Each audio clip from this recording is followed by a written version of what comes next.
दिल्ली के पूर्व मुख्यमंत्री अरविंद केजरीवाल को लेकर खुफिया एजेंसियों ने अलर्ट किया। अरविंद केजरीवाल पर खालिस्तान कर सकते हैं हमला। खुफिया एजेंसियों ने दिल्ली पुलिस के साथ साझा की जानकारी। अरविंद केजरीवाल को मिली है जेड सैनिक की सुरक्षा। दिल्ली के स्कूलों को धमकी वाले मामले में सियासत गरमाई। बीजेपी सांसद सुधांशु त्रिवेदी ने पूछा, अफजल गुरु को सपोर्ट करने वाले एनजीओ से आपका क्या कनेक्शन है। सुधांशु त्रिवेदी ने आम आदमी पार्टी से मांगा जवाब। पूछा कि क्या स्कूलों को उड़ाने की धमकी देकर दिल्ली का माहौल बिगाड़ने की कोशिश कर रहे हैं, नेताओं का हाथ है। दिल्ली बीजेपी अध्यक्ष वीरेंद्र सचदेवा ने भी केजरीवाल और आम आदमी पार्टी पर हमला बोला। कहा कि चुनाव से पहले दिल्ली में डर का माहौल बनाने की साजिश रची गई। बीजेपी के आरोपों पर आम आदमी पार्टी का पलटवार। संजय सिंह बोले, बम धमकी जैसे गंभीर मुद्दों पर राजनीति हो रही है। जो बात दिल्ली पुलिस को भी नहीं पता वो बीजेपी को पता कैसे है। सुधांशु त्रिवेदी पर संजय सिंह का पलटवार। संजय सिंह बोले, चुनाव से 15 दिन पहले झूठी कहानी दिल्ली के लोगों को बताई जा रही है। इतने पुराने केस पर अब खुलासा क्यों। बीजेपी सांसद बांसुरी स्वराज का संजय सिंह के बयान पर पलटवार। बोली, आरोप प्रत्यारोप लगाने से पहले अपने गिरबान में झांकें।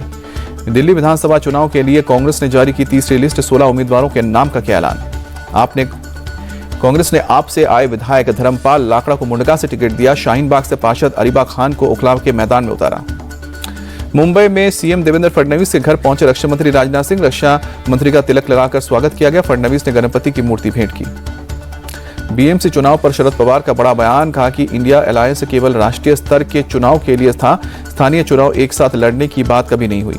शरद पवार ने भी दिल्ली चुनाव में आपका समर्थन किया। कहा कि दिल्ली केजरीवाल का बेस है, उनको कॉन्फिडेंस में लेकर अगर हम कुछ कर सकते हैं तो अच्छा होता।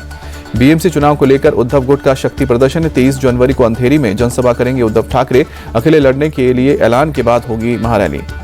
अजीत पवार गुट भी बीएमसी चुनाव अकेले चुनाव लड़ने के लिए तैयारी में। सूत्रों के मुताबिक नवाब मलिक को बनाया जा सकता है प्रभारी।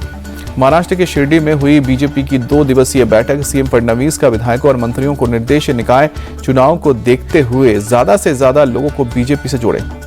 सूत्रों की खबर, देवेंद्र फडणवीस ने अकेले निकाय चुनाव लड़ने के भी संकेत दिए। कहा कि स्थानीय कार्यकर्ताओं के रुख को देखते हुए लेंगे फैसला। दिल्ली एनसीआर के कई हिस्सों में घना कोहरा। घने कोहरे की वजह से विजिबिलिटी कम। दिल्ली के घने कोहरे में गुम हुआ इंडिया गेट। राजधानी में सुबह सुबह विजिबिलिटी 0 देखी गई। दिल्ली में घने कोहरे की वजह से ट्रेनों पर भी अफसर। कई ट्रेनें लेट चल रही हैं, कई को रद्द किया गया। रेलवे ने लेट चल रही 26 ट्रेनों की लिस्ट जारी की। बिहार से दिल्ली आने वाली महाबोधि एक्सप्रेस सबसे अधिक 5.5 घंटे लेट। दिल्ली एनसीआर में पड़ रही कड़ाके की ठंड ने बढ़ाई लोगों की परेशानी। शेल्टर होम में भारी भीड़, घरों का सहारा बन रहे हैं शेल्टर होम। अयोध्या में छाया घना कोहरा। कोहरे और शीतलहर ने लोगों की परेशानी बढ़ाई। प्रयागराज में भीषण ठंड में भी त्रिवेणी संगम पर श्रद्धालुओं का आना जारी। ठंड से बचने के लिए लोग अलाव का सहारा ले रहे हैं।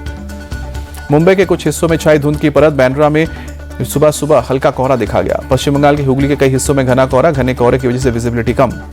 महाकुंभ के तीसरे दिन सुबह सुबह ड्रोन से भव्य तस्वीर। त्रिवेणी संगम का दिखा अभिहंगम नजारा। महाकुंभ के तीसरे दिन त्रिवेणी संगम पर श्रद्धालुओं का आना जारी। पहले 2 दिनों में 5 करोड़ से ज्यादा श्रद्धालुओं ने पवित्र डुबकी लगाई। महाकुंभ के पहले अमृत स्नान की सफलता पर सीएम योगी ने जताई खुशी। लिखा, आस्था, क्षमता और एकता के महासमागम महाकुंभ 2025 में सभी पूज्य सनातनों, संतों, कल्पवासियों और श्रद्धालुओं का हार्दिक अभिनंदन। अयोध्या में उमड़ा श्रद्धालुओं का सैलाब। सरयू घाट पर भक्तों ने आस्था की डुबकी लगाई। वाराणसी में सुबह सुबह गंगा नदी के घाटों पर जबरदस्त चहल पहल। श्रद्धालुओं ने गंगा नदी में लगाई पवित्र डुबकी।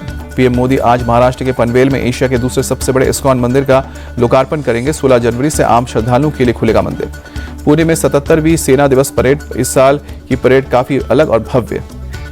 सेना दिवस पर रक्षा मंत्री राजनाथ सिंह ने जवानों और उनके परिवारों को बधाई दी। लिखा, भारतीय सेना अपने साहस, बहादुरी और बलिदान के लिए जानी जाती है। इंडिगो एयरलाइंस के मुंबई गोवा फ्लाइट को मिली धमकी भरा लेटर।